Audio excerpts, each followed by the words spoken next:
అందరికీ నమస్కారం. భక్తవత్సలుడు అనే అంశాన్ని గురించి వివరించుకుందాం. వివరిస్తున్నవారు బాలసుబ్రహ్మణ్యం కలవలపల్లి.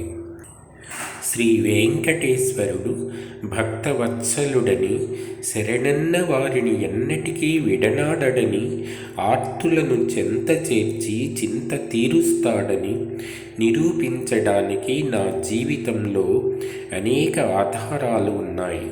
ఆ కరుణాలవాలుడు నమ్మిన వారిని ఎలా దరి చేరుస్తాడో మీకు తెలియజేయడానికే నా ఈ చిన్న ప్రయత్నం. నాకు శ్రీశైలం చూడాలని చాలా రోజుల నుండి కోరికగా ఉండేది. అదే సమయంలో మా నాన్నగారు, మా అమ్మ, తమ్ముడు శ్రీశైలం వెళ్ళి వారం రోజులు అక్కడే ఉండి తిరిగి వచ్చారు. ఇంటికి వచ్చాక మా నాన్నగారు శ్రీశైలంలో వారు చూసిన ప్రదేశాలను గురించి పూసగుచ్చినట్లుగా అన్ని విషయాలు నాకు, మా అన్నయ్యలకు చెప్పారు. ఆయన అలా చెప్తూ ఉంటే తింటే గారెలు తినాలి, చూస్తే శ్రీశైలమే చూడాలి అనిపించింది. నాకు ఇదివరకే శ్రీశైలం చూడాలని ఉంది కాబట్టి మా నాన్నగారు చెప్పిన విషయాలు విన్న తర్వాత ఎలాగైనా సరే శ్రీశైలం చూడాలి అనే కోరిక నాలో బలపడింది. కానీ ఎలా అన్నదే నా సంశయం. అది 1977 సంవత్సరం నవంబర్ నెల. అప్పుడు నేను 7వ తరగతి చదువుతున్నాను. మా స్వగ్రామం నెల్లూరు జిల్లా ఉదయగిరి తాలూకాలో వెంగమాంబాపురం అనే ఓ చిన్న పల్లెటూరు. మా ఊరి నుండి శ్రీశైలం దాదాపు 125 మైళ్ళు ఉంటుంది. కానీ అప్పుడు నాకు ఇవేమీ తెలియవు. ఒకరోజు మా నాన్నగారితో చిన్న విషయానికి వాదులాడి ఇంట్లో ఎవ్వరితో చెప్పకుండా, పైసా కూడా తీసుకోకుండానే కాలినడకన కట్టుబట్టలతో శ్రీశైలం బయలుదేరాను. ఎటు వెళ్ళాలో కూడా నాకు సరిగ్గా తెలియదు. మైలురాళ్లే నాకు మార్గం చూపాయి. దాహం వేసినప్పుడు కానీ, ఆకలేసినప్పుడు కానీ వాగులు, వంకలలోని నీళ్లే నాకు గతి. అక్కడక్కడ పల్లెటూళ్లలో మజ్జిగ ఇప్పించుకుని తాగేవాడిని. రాత్రికి ఏ ఊరు వస్తే ఆ ఊళ్ళో పడుకొని తెల్లవారిన తర్వాత మళ్ళా ప్రయాణం సాగించేవాడిని. ఎవరైనా పిలిచి అన్నం పెడితే తినేవాడిని. ఆదివారం ఇంటి నుండి బయలుదేరిన నేను కనిగిరి, పొదిలి, మార్కాపురం ఇవన్నీ దాటి గురువారం ఉదయానికి దోర్నాల చేరాను. అక్కడి నుండి శ్రీశైలం దాదాపు 35 మైళ్ళు ఉంటుంది. ఆ దట్టమైన అరణ్యంలో ఎటువంటి ఊళ్ళు లేవు. ఒక్క చెంచువారి గుడిసెలు తప్ప. ఆ అరణ్యంలో ఒంటరిగా రోడ్డు మీదనే వెళ్తూ ప్రకృతి అందానికి పరవశించిపోయాను. సాయంకాలానికి శిఖరేశ్వరం చేరుకున్నాను. అక్కడి నుండి శ్రీశైలం 5 మైళ్ళు ఉంటుంది. శిఖరం మీద ఎవరైనా ఉంటారు అనుకున్నాను, కానీ ఆ సమయంలో ఎవ్వరూ లేరు. శిఖరం మీద శిఖరేశ్వరుని ఆలయంలో ఆ రాత్రి గడిపాను.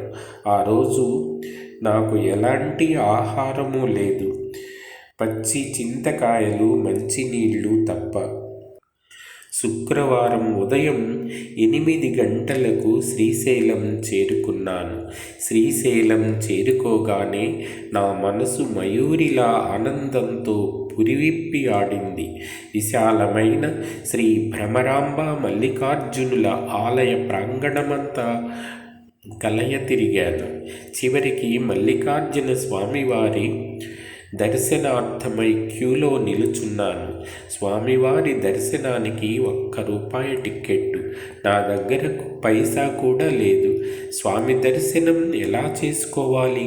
ఇంత దూరం వచ్చినా కూడా స్వామిని చూడలేకపోయాను కదా అని బాధపడ్డాను. భగవాన్, నీవే కరుణించాలి అని భగవంతునికి మొక్కుకున్నాను. అందరి నుండి టిక్కెట్టు తీసుకుంటున్న ద్వారం దగ్గర ఉన్న వ్యక్తి నన్నేమీ అడగలేదు. ఇది ఆ దైవలీల అని ఆ మల్లికార్జున లింగానికి సాష్టాంగపడి నమస్కరించి తీర్థ ప్రసాదాలు తీసుకొని భ్రమరాంబ ఆలయానికి వెళ్ళాను. అక్కడ కూడా నన్నెవరూ అడ్డుపెట్టలేదు. భ్రమరాంబను చాలాసేపు చూశాను, కానీ తృప్తి తీరలేదు. అక్కడే ఆ అమ్మకు ఎదురుగా కూర్చున్నాను. నన్నెవరూ లేచిపోమ్మని చెప్పలేదు. జగజ్జననిని చూస్తున్నంతసేపు నాకు ఆకలి అనిపించలేదు. 12 గంటల వేళ అంబకి నివేదన అయిన తర్వాత ఆలయ అర్చకులు నా గురించి అడిగారు.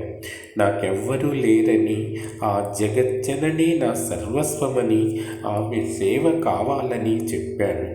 దానికి వారు అంగీకరించారు. ఆ జగన్మాతను అర్చించుకోవడానికి అవకాశం ఇచ్చారు. 4 రోజులు వాళ్ళింట్లోనే ఉన్నాను. ఇది ఇలా ఉంటే ఇంటి దగ్గర మా నాన్న, అమ్మ, అక్కయ్యలు, అన్నయ్యలు, తమ్ముడు నా కోసం ఎన్నో ఊళ్ళు అన్వేషించారట. అప్పటికి 10 రోజులు దాటడంతో నేను సజీవంగా ఉండనని నా మీద ఆశ వదిలేశారట పాపం. ఒకరోజు మా నాన్నగారు మా ఇలవేల్పోయిన శ్రీ వెంకటేశ్వరుని పూజించి, స్వామి, నీవే మా సర్వస్వమని నమ్మి ఇంతకాలం పూజించాం. దాని ఫలితమా ఇది?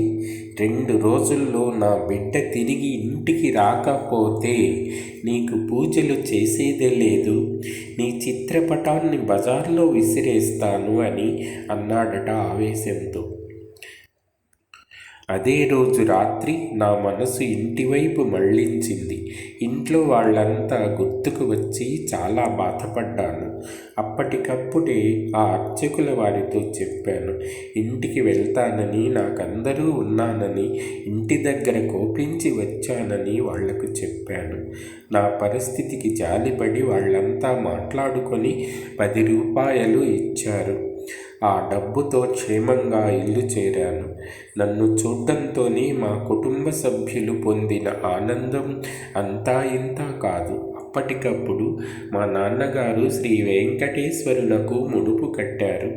నేను కోరిన ప్రకారం నా బిడ్డను క్షేమంగా ఇల్లు చేర్చావు. త్వరలో నీ దర్శనానికి నా బిడ్డతో సహా వస్తానని సాష్టాంగపడ్డారు ఆ భక్తవత్సలునికి.